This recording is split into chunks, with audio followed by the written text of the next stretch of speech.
Okay. First, I'd like to thank Stevenson College and Sammy for allowing me to speak tonight on the conservative point of view of Proposition 30. Start out, $50 billion. In our lifetime, we'll probably never even fathom how much money that is. That's how much money this tax increase is going to have. And it's not just affecting higher income people. There is a tax on if you make $250,000 or more. This also is going to be a 32% increase for small businesses.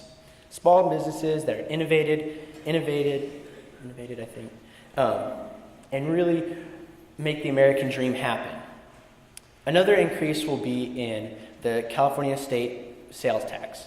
Now, obviously, it differs by county, but on average, if this passes, California will have the highest sales tax in the nation. Now, that affects every single one of us because we all buy things from places. The grocery store, the gas station. You know, it's the difference between that extra gallon of gas, getting that extra groceries. And if you're in a tight bind, that affects your budget greatly. Now, the whole thing is that recently we've seen the government start spending more. There actually was a $5 billion increase in spending, and none of it went to any of the UC system. Now, everything with this cut spending, why don't we just cut spending in different places? There's tons of different organizations instead of cutting it from schools. To cut down government and to force government to run more efficiently. Now, again, there's a lot of fear with the fact that if this does not pass, that there's going to be so much cuts in K through 12, the UC system, the CSU system, community colleges across the board. Now, in the bill itself, there is no earmark saying that specific funds will go straight to schools. It's a big $50 billion in taxes going straight to public funds. There's no specific earmark stating that it will go straight to education. So it's up in the air to where it will go in the public funds. Now, we see if you throw money at the K through 12 system, some people like Michelle Reed believe that the K through 12 system needs to be fixed, that it's not efficient. And there's a statistic saying that 50% of the money that goes into schools today, K through 12, actually doesn't reach the classroom. And the California School Board Association came out and said that the governor's initiative, Proposition 30, does not provide any new funding for schools. That is in the bill itself. This has to be really negotiated among all the interest groups, lobbyists, and obviously the senators and assemblymen. Now, let me see. Again, kind of with the school system, everything is this whole threat. There's a huge threat that no matter what happens, the school system is going to get cut. However, there are ways. Some people, assemblymen and senators, have said that they don't want to cut the UC even if this doesn't pass.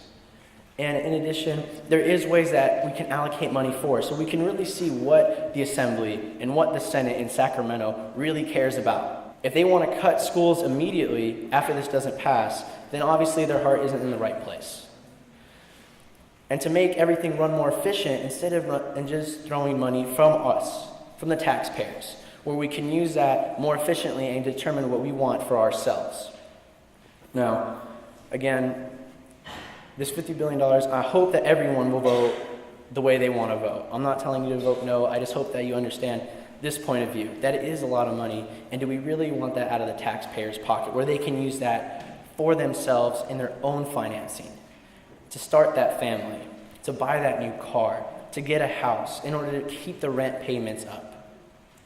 Now, I hope all of you are registered to vote and will vote, and hopefully this will help you, and I'm very happy that I was able to give you a conservative spin on it. Thank you again. Hi, I'm Charles. I'm also a registered Republican, but I identify as independent, so I can vote in the Republican primaries. I think a lot of being an independent comes from being dissatisfied and disappointed in both parties, and how party politics have gotten in the way of resolving conflicts and seen as unproductive and trying to block each other's resolutions to help put this country back on track. But I personally endorse Prop 30, which is Governor Brown's tax initiative, and the tax initiative would increase the tax on people earning over $250,000 for 7 years, and the sales tax by a quarter of a cent for 4 years to fund schools and guarantee public safety realignment funding. So, backtracking, the California Master Plan for Higher Education was adopted by the state in 1960 under President Eisenhower. And it stated that the top 12.5% of students would go to UCs, the top third of the students would go to Cal States, and everyone else would go to community college if they wanted to, and this was all supposed to be free. But in the 1960s, Ronald Reagan instituted tuition in the UC system as he was governor, and so before that, education was supposed to be free. And now, we don't deserve to call ourselves the #1 public university system anymore when our students are paying more and accumulating more debt than they would at several private universities. So this idea of reinvesting in education is the foundation of Prop 30, and in the past few years, we've been trying to fix a problem with temporary fixes, when we should really fundamentally fix it from the foundation. In the past years, the government has been putting less and less into higher education, and the UCs have had to make up for this deficit through tuition increases and budget cuts. And these budget cuts aren't only affecting the quality of education these students are receiving, but people are seeing college less and less like a viable option as it becomes less and less affordable. And many students are opting to only go to community college first or not college at all because they don't want to get all that debt and not find a job when they get out. So Prop 30 prevents more than $1 billion annually in additional cuts to California's public colleges and universities. At least $250 million would be secured to the UC system, $250 million secured to the CSU system, and $550 million secured to the community college systems. And if Prop 30 doesn't pass, there's going to be a 20% tuition increase in January. 30 years ago, 10% of the general fund went to higher education, and only 3% went to prisons. Today, almost 11% goes to prisons, and only 7.5% goes to higher education. This is an indication of the shifting priorities of the state, and education is not and has not in the past few years been a high priority during an economic crisis. But people are failing to realize that education has more benefits. College education benefits the community and the individual. They're more likely to be employed, make more money, and the state can collect more taxable income and are less likely to commit crime and more likely to vote in the future. And even though California is already a very high tax rate, we already have the second highest state income tax rate as well as the highest state sales tax rate, I think in light of these circumstances, there's no really other available options besides raising taxes, as we've already cut the colleges to the bare minimum, and this is the only plan laying the foundation to reestablishing the prestige of higher education in California.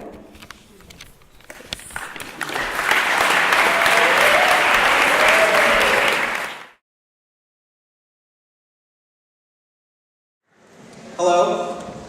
As she said, my name is David Ortiz and I'm the Vice Chair of the UCSC Dems. And before I get started, I would like to personally thank all of you for being here tonight, regardless if you were forced to be here or not. I'm glad that you are.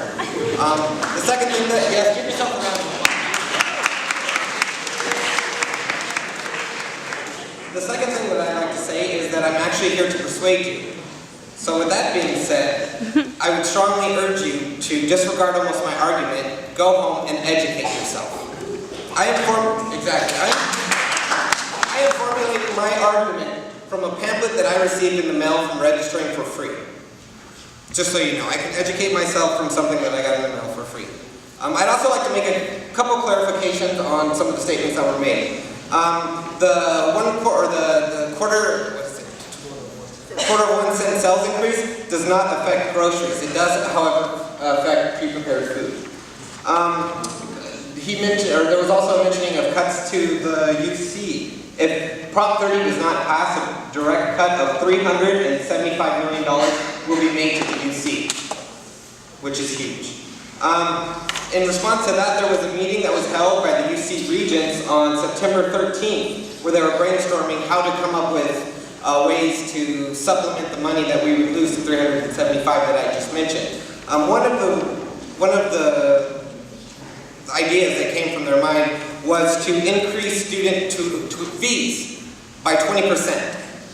which would equate to $2,400 that you as students would have to pay at the start of next quarter. So this would be implemented right away. Another possibility would be to allow more out-of-state students into the UC system.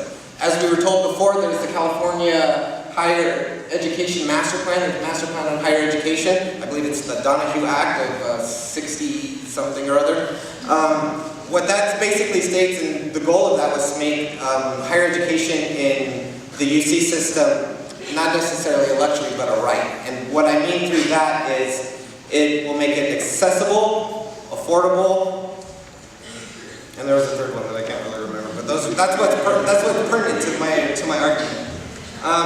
One thing that also hasn't been addressed is the initiative itself is called the Schools and Local Public Safety Protection Act. I know as students that we are currently just focusing on the education side, but I'd like to focus more on the public safety side. What this includes is employment and training for public safety officials, including law enforcement personnel, attorneys assigned to critical proceedings, and court security staff. It also gives money to managing local jails and providing housing, treatment, and services for and the supervision of juveniles and adult offenders. Currently, I may be a little bit over, and the mayor is actually currently with us today, but I believe the current statistic is we're something like 106% capacity for our county jail. Something like that. Do we happen to know how to pay for that? No, we don't. There's no money from the county. It's just one thing that I'm going on. Also, it prevents child abuse, neglect, and exploitation, providing services to children and youth who are abused, neglected, or exploited, or who are at risk of abuse, neglect. Providing mental health services to children, adults, to reduce the failure in schools, harm to self and others, homelessness, which is another huge problem currently here in Santa Cruz. Yes, I came from Santa Barbara, so sometimes I get that. So anyways, let's see, there was one more other thing that I'd like to argue for. Yes, preventing, treatment, and providing recovery services for substance abuse is another thing that we will be funding through Prop 30. That's basically my argument.